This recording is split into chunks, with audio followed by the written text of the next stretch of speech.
ஆயில்ல fry பண்ண வடை, high calorie கடலை, அப்புறமா சுகர் ட்ரிங்க்ஸ் இதெல்லாம் சாப்பிட்டுட்டு டயட் இருக்க முடியுமா? Welcome to day 23. வழக்கம் போல் இன்றைக்கும் மத்தியான சாப்பாட்டுக்கு இறாலும் வெள மீனும் ரெடி பண்ணியாச்சு. ரெண்டுமே அரௌண்ட் 100 கிராம்க்குள்ளே தான் இருக்குது. ஆல்மோஸ்ட் 40 கிராம்ஸ் ப்ரோட்டீன் வரும். ஃபைபருக்கு பீன்ஸ் எடுத்துக்கிட்டேன்.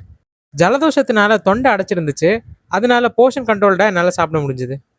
சாப்பிட்டு முடிஞ்ச பிறகு வயிறு ஃபுல்லாக இருந்ததுனால கொஞ்சம் நோஸ் பிளாக்டாக இருந்துச்சு. அதுக்காண்டி இந்த மஞ்சள் பால் கொஞ்சம் குடித்தேன்.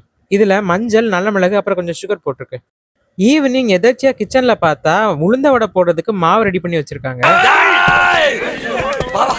ஈவினிங் டீ வேணுமான்னு கேட்டாங்க. நானும் கோல்டு குடித்தா நல்லா இருக்குமேன்னு சரின்னு சொல்லிட்டேன். அப்போ தான் இந்த வடையை எடுத்துகிட்டு வந்து முன்னாடி வச்சாங்க. சரி, சைஸு சின்னதாக தானே இருக்குது, 1 சாப்பிட்லான்னு ஆரம்பிச்சேன்னா 3 சாப்பிட்டேன். அரௌண்ட் 60 கிராம் வடை சாப்பிட்ருக்கேன். அப்புறம் வீட்டில் வறுத்த கடலை இருந்துச்சு, அதுலேயும் ஒரு 3 கடலை எடுத்து சாப்பிட்டேன்.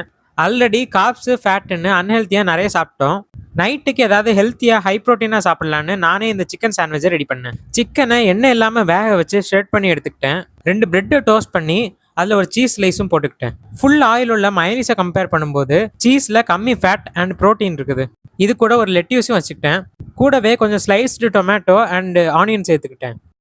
அரௌண்ட் 500 கேலரிஸில் 45 கிராம் ப்ரோட்டீன் வர மாதிரி இந்த சாண்ட்விச் ரெடி பண்ணிட்டேன். நீங்கள் இந்த ரெசிபி ட்ரை பண்ணும்போது சிக்கன் கூட மயனீஸோ சாஸோ போட்டுக்கோங்க. இல்லைன்னா சாப்பிடும்போது இப்படி தனித்தனியாக வந்துடும். இன்னைக்கு ஹெல்த்தியான ஃபுட்ல இருந்து அன்ஹெல்த்தியான ஃபுட் வரைக்கும் எல்லாத்தையும் நம்ம சாப்பிட்டோம். பட் அளவாக சாப்பிட்டதுனால இன்னைக்கு நம்மளால கேலரி டெபிசிட்டை மெயின்டைன் பண்ண முடிஞ்சுது. மீண்டும் சந்திப்போம்.